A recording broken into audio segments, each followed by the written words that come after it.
This channel does not promote any violent, harmful, or illegal activities. All content provided by this channel is meant for an educational purpose only. বাবু যত বলে পরিষদ দলে বলে তার শতগুণ, সেই কবেই লিখেছিলেন রবীন্দ্রনাথ ঠাকুর। কথাগুলো আজও প্রাসঙ্গিক। আইসিকে ফোনে হুমকি দেওয়ার কথা স্বীকার করে নিয়েছেন অনুব্রত মণ্ডল, কিন্তু তার অনুগামীর দাবি সবই নাকি এআই এর কারসাজি, তাও নাকি ক্ষমা চেয়ে নিয়েছেন এই অনুব্রত বাবু। UEM Jaipur is a perfect target for prospective students aspiring for good jobs, good education with future-ready skills.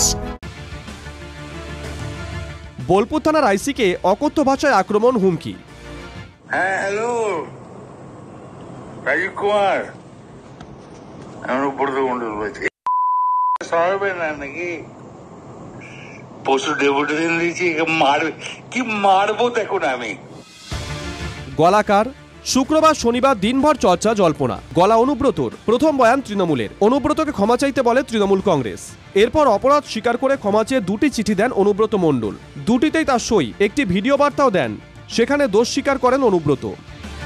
আমি খুব দুঃখিত, কারণ আমি ওষুধ ফষুধ ডাক্তার খাই তো অনেক ঘুমের, আর আমি এখন 10টার সময় ঘুমিয়ে যাই এবং ঘুমের ট্যাবলেটও খাই। নিজের রাত সামালতে পারিনি, এটা স্বাভাবিক, আমি বলেছি। এর জন্য আমি দুঃখিত, আমি ক্ষমা প্রার্থী। যদি এটা যদি স্বাভাবিক আমার মুখ থেকে কথাটা বেরোনো উচিত না, তার জন্য আমি দুঃখিত এবং ক্ষমা প্রার্থী। বাবু যত বলে পরিষদ দলে বলে তার শতগুণ। অনুব্রত দোষ স্বীকার করছেন, অথচ অনুব্রতর অনুগামী দাবি করছেন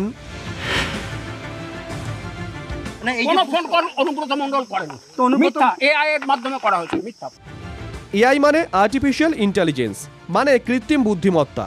এই অভিযোগ উঠছে কেন? অনুব্রত তো নিজেই স্বীকার করেছেন অনুব্রত ঘনিষ্ঠ দমতে নারাজ।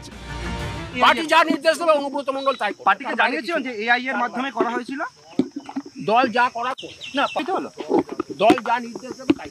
মানে দল বলেছে, যা বলেছে করে দল ক্ষমা চাইতে বলেছে, বলে ক্ষমা চাইছে, মানে সেটা এআই এর জন্য হলো বলছে, যা হোক যা দল বলবে তার বাইরে করবে না। আচমকা এআই তত্ত্ব ভাসানো হলো কেন? এর পিছনে কে? অন্দরের খবর, অনুব্রতর কৃতকর্মে ক্ষুব্ধ অভিষেক বন্দ্যোপাধ্যায়। মমতা বন্দ্যোপাধ্যায় ও সুব্রত বক্সির সঙ্গে কথা হয়েছে অভিষেকের। ৩রা জুন অভিষেক দেশে ফেরার পর কঠোর সিদ্ধান্ত নেবে কি তৃণমূল? বীরভূমের কোর কমিটির সদস্য পদও কি চলে যেতে পারে কেষ্টর? বীরের সম্মান ইতিমধ্যেই কাঁদতে শুরু করেছে তৃণমূল কংগ্রেস। রাজনীতির মাঠে কোণঠাসা হয়েই কি অনুগামীকে দিয়ে এআই তত্ত্ব ভাসিয়ে দিলেন অনুব্রত? ২৪ ঘন্টা গেছে তো ভেবেছে এআই শব্দটাও তো ওনার ডিকশনারির মধ্যে থাকা দরকার, ফলে এই ডিকশনারিতে ছিল না। ২৪ ঘন্টা পর মনে পড়েছে, অক্সিজেন কম তো।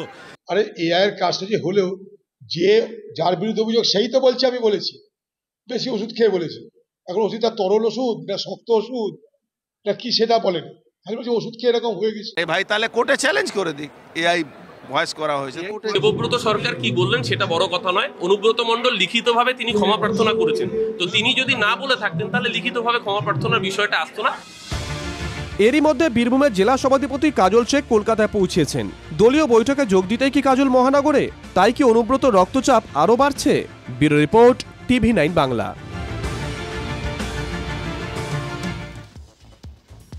দাদার ভক্ত বলে কথা, ভক্তির চোটে পুলিশকেই হুঁশিয়ারি অনুব্রতর এক অনুগামীর, তাও আবার সেই লিটন হালদারকেই। বোলপুরের আইসি, যাকে কদর্যভাবে আক্রমণ করে এই মুহূর্তে বেজায় বিপাকে রয়েছেন অনুব্রত মণ্ডল। আপনি কি বলছেন? আমি অনুব্রত মণ্ডল বলছি। তোর বউ দারুণ দেখতে, আমাকে যে নিয়ে এসছে এটা বল, তুই ফোনে রেকর্ড করছিস, আমি সব জানি। পরশু যখন ডেপুটেশন দেবে না, তোকে কোয়ার্টার থেকে মারতে মারতে নিয়ে আস। কথা বলেছি তোর মাকে হচ্ছে রে বউকে।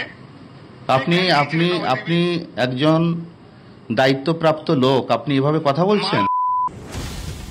এই অডিও ক্লিপ ঘিরে তোলপাড় বাংলা। বোলপুর থানার আইসি লিটন হালদারকে ফোন করে অশালীন ভাষায় হুমকির অডিও, তার মা ও স্ত্রীকে অবমাননা করে কুৎসিত ইঙ্গিত, পুলিশ আধিকারিককে চুলের মুঠি ধরে মারার হুমকি।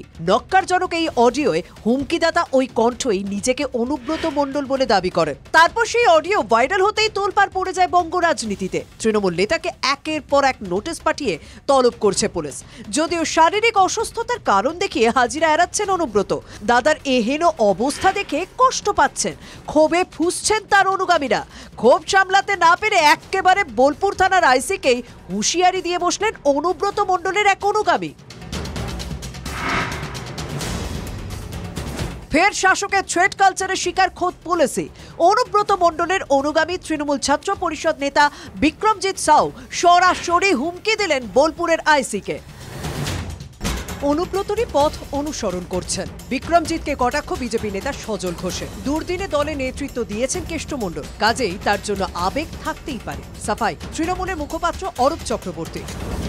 এই ছেলেটি আমি নাম কখনো শুনিনি, আমার মনে হয় ও অনুব্রত নিয়োগ এটা হতে চাইছে। আর ভাগ্যের বিষয় হলো সেই পুলিশ অনুব্রত এখনো অব্দি একটা চুলও ধরতে পারেনি, কেশাগ্র স্পর্শ করতে পারেনি, এবং আমার মনে হয় আগামী দিনও পারবে না।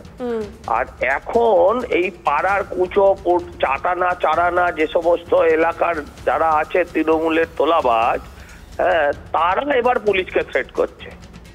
পুলিশ যদি নিজেই থ্রেট কালচারের শিকার হয়, দলীয় নেতার প্রতি আবেগ থাকতেই পারে, কারণ অনুব্রত মণ্ডল দুর্দিনে দলের নেতৃত্ব দিয়েছেন। এই অনুব্রত মণ্ডলের পরিবারের উপর দীর্ঘদিন আক্রমণ হয়েছে, তাই স্বাভাবিকভাবেই লোকাল স্তরে আবেগ থাকতেই পারে কর্মীদের, সেই আবেগ থাকাটা স্বাভাবিক। কিন্তু যখন কোনো মানুষের বিরুদ্ধে এই ধরনের অভিযোগ ওঠে, দল তো সেই অভিযোগকে এন্ডোর্স করে না। সোশ্যাল মিডিয়া লাইভ করার পরই বীরভূম জেলা তৃণমূল ছাত্র পরিষদের সভাপতি বিক্রমজিৎ সাউকে ঘিরে নতুন করে বিতর্ক দানা বাঁধে। অনুব্রতর পাশাপাশি তার অনুগামীর বিরুদ্ধেও আক্রমণ শানিয়েছেন বিরোধীরা। এরপরই বিক্রমজিতের বিরুদ্ধে ব্যবস্থা নিল দল, তাকে 6 বছরের জন্য সাসপেন্ড করল Trinamool Chhatra Parishad. Bureau report, TV9 Bangla. Anubrata Mondal Trinamool ছাত্রনেতা বিক্রমজিতের পথে এবারে হাঁটলেন তৃণমূলের বিধায়ক হুমায়ুন কবির। এবারে পুলিশকে বেলাগাম আক্রমণ ভরতপুরের বিধায়কের।